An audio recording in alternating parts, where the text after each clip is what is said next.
2021년 사망원인 통계를 보면 국내 인구 10만 명당 161.1명이 암으로 사망했습니다.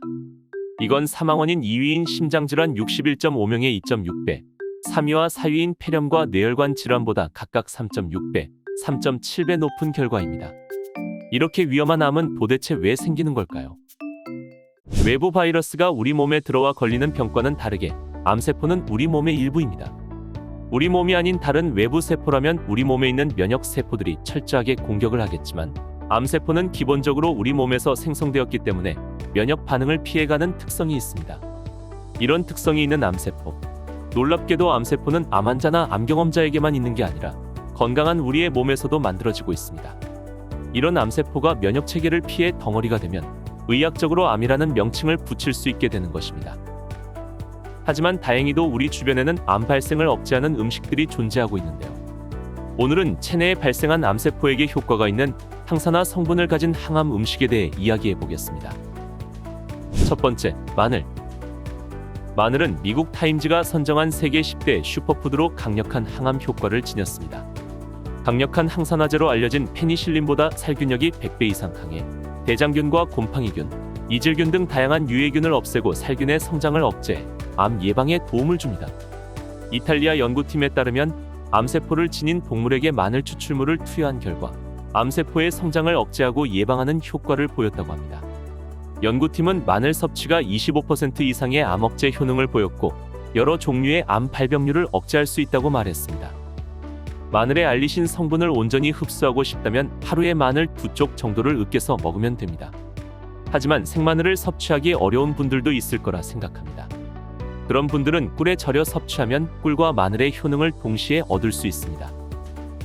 두 번째, 양배추. 양배추는 암 예방에 탁월한 효능을 나타내는 베타카로틴과 설포라판, 인돌스리카비놀 성분들이 대거 포함되어 있습니다.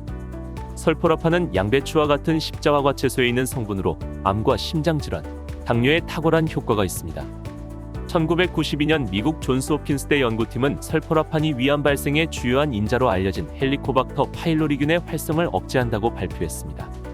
그뿐만 아니라 양배추의 비타민 K 성분이 지혈 작용을 하고 비타민 U 성분이 위궤양을 치료하는 효과가 있습니다. 이 밖에도 베타카로틴 성분이 돌연변이 세포를 억제하고 차단 및 사멸하는 효능을 지니고 있습니다.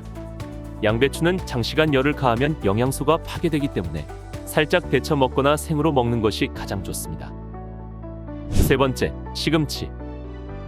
뽀빠이가 먹고는 힘이 솟았다는 시금치는 채소 중 비타민 A 함량이 가장 많고 비타민 C를 비롯해 칼슘, 철분이 풍부합니다. 특히 시금치는 생리활성 물질인 카로티노이드가 풍부한데 이 성분은 활성산소와 암세포 성장을 억제하는 효능을 지니고 있습니다. 여러 연구 결과에 따르면 시금치를 매일 섭취한 사람은 그렇지 않은 사람보다 위암 발병률이 35%, 대장암과 유방암은 40%, 췌장암은 23% 낮게 나타났다고 합니다. 시금치의 풍부한 철분은 당근과 고추, 피망의 약 3배에 달하는데 시금치를 자주 섭취하면 빈혈을 예방하고 피부를 윤택하게 만드는 데 도움을 줍니다. 시금치는 오래 삶거나 끓일 경우 영양 소실이 되기 때문에 가급적 샐러드나 나물로 무쳐 먹는 것이 좋습니다. 다만 시금치를 과다 섭취할 경우 수산이 많아 결석이 생길 수 있기 때문에 하루 섭취량을 500g 이하로 제한하는 것이 중요합니다. 네 번째, 토마토. 유럽에서는 토마토가 빨갛게 익으면 의사 얼굴이 파랗게 된다는 속담이 있습니다. 토마토를 빨갛게 만드는 항산화 물질인 라이코펜은 체내에 쌓인 활성산소를 배출하여 세포의 젊음을 유지하고 돌연변이 세포의 발생을 억제합니다. 미국 하버드대 연구팀이 40세 이상 미국인 48,000명을 5년간 조사한 결과 토마토 요리를 주 10회 이상 먹은 사람은 2회 이하로 먹은 사람에 비해 전립선 암에 걸릴 위험이 45%로 낮았다고 발표했습니다. 이 밖에도 혈전 생성을 막아 혈관의 기능을 정상으로 되돌리고 뇌졸중과 심근경색 등의 심혈관 질환 예방에도 탁월합니다. 토마토를 열을 가해 섭취하면 라이코펜 함량이 늘어나고 체내 흡수율이 높아져 파스타나 볶음 요리 등에 넣어 먹으면 좋습니다. 다섯 번째, 생강. 생강은 인도의 의학서적인 아유르베다의 신이 내린 치료제라 적혀 있으며 중국의 성인 공자는 몸을 따뜻하게 하기 위해 매 끼니마다 챙겨 먹었다고 합니다. 그만큼 생강은 우리 몸에 이로운 성분들을 함유하고 있는데 특히 진저롤과 쇼가올 성분이 풍부합니다. 생강의 매운맛을 내는 진저롤과 쇼가올 성분은 면역력을 높이고 항염, 항산화 효능을 지니고 있습니다. 그리고 장염 비브리오균을 살균하고 고래회충으로 알려진 아니사키스를 구충하는 효과가 있어 생선회를 먹을 때 먹으면 식중독 및 기생충 감염을 예방할 수 있습니다. 미국 미시건대학교 연구팀에 따르면 4주 동안 매일 생강 2g을 섭취한 그룹은 그렇지 않은 그룹에 비해 장내 염증이 줄어들었다고 발표했습니다.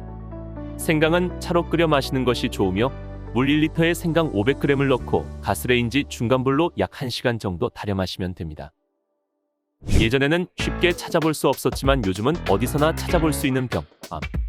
우리나라의 암 환자 수는 5년간 꾸준히 증가해왔고 더 이상 희귀병이라고 할 수도 없습니다. 누구에게나 쉽게 발생할 수 있는 요즘, 오늘 말씀드린 음식들로 든든히 예방해 보시기 바랍니다. 이번 영상에서 준비한 내용은 여기까지입니다. 다음에 더 좋은 영상으로 찾아뵙겠습니다. 감사합니다.